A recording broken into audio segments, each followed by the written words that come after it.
ഞാൻ നീ വരണില്ലേ നാളത്തെ പരിപാടിന്റെ പ്രാക്ടീസിന്? പ്രാക്ടീസാ? ഞാൻ നമ്മുടെ സ്പോട്ടിൽ എത്തിയിട്ടുണ്ട്, വേഗം വാ. പോരാ.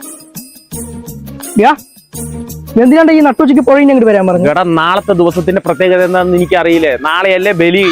അനി നട്ടുച്ച നേരത്ത് നിനക്ക് ഇപ്പൊ ഇവിടെ എന്താ കാര്യം? നാളെ ആ തിക്കിലും തിരക്കിലും വന്നിട്ട് ആൾക്കാരുടെ അടി വഷളാകെ എന്നെ കിട്ടില്ല. ഞാൻ ചന്തം പോലെ പഠിച്ചിട്ട് തന്നെ ഇരിക്കുള്ളൂ. നീ പറഞ്ഞത് ശരി തന്നെ ഏട്ടാ. കഴിഞ്ഞ തവണ നമ്മളെ അഞ്ചുമൂർത്തി പോയിട്ടേ വന്നവരിന്നവരൊക്കെ ഒരേ ചെറിയായിരുന്നു നമ്മൾ ബലിയിടുന്ന കണ്ടിട്ട്. എന്റെ വലിയച്ഛനുണ്ടായിരുന്നു. അപ്പൊ ആ ചങ്ങാതി വീട്ടിൽ വന്നിട്ട് തൊന്തര വരുന്നു.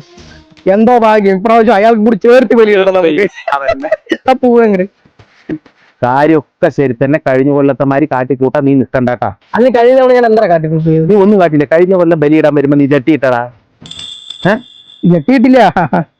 എന്താ ഞാൻ അന്ന് നോക്കണ പുഴയിൽ ഒടുക്കട്ട മീന് വെള്ളവും കമ്മി. ഈ കൊല്ലം പുഴയിൽ വെള്ളവും ഉണ്ട്, മീനും ഉണ്ടാവും.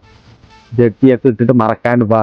ആ പൂ ശരിയാണെങ്കിൽ ഞാൻ ആകെ പെടൂടാ. വഷളാകും. പിന്നെയും നാട്ടുകാരനടി ചിരിക്കാനുള്ള ഇട വരുത്തണ്ട. എനിക്ക് അതേ പറയാനുള്ളൂ. ശരി, ഞാൻ കണ്ടു കെട്ടിയിട്ട് വരാം. അണ്ടണം ഇട്ടോ നീ. ഓ എന്റെ മൂടൊക്കെ പോയിട്ടോ. ഇനി ഇന്ന് പ്രാക്ടീസൊന്നും നടക്കില്ല. നാളെ രാവിലെ നേരത്തെ വന്നിട്ട് ബലിയിടാം. പിന്നെ നാളെ വരുമ്പോ ജട്ടിയിട്ട് പോവാ. മനസ്സിലായ? ഇതാണ്ട് ഒരു പരിപാടി നടക്കും.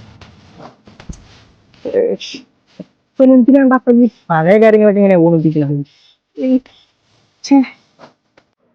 പോയത്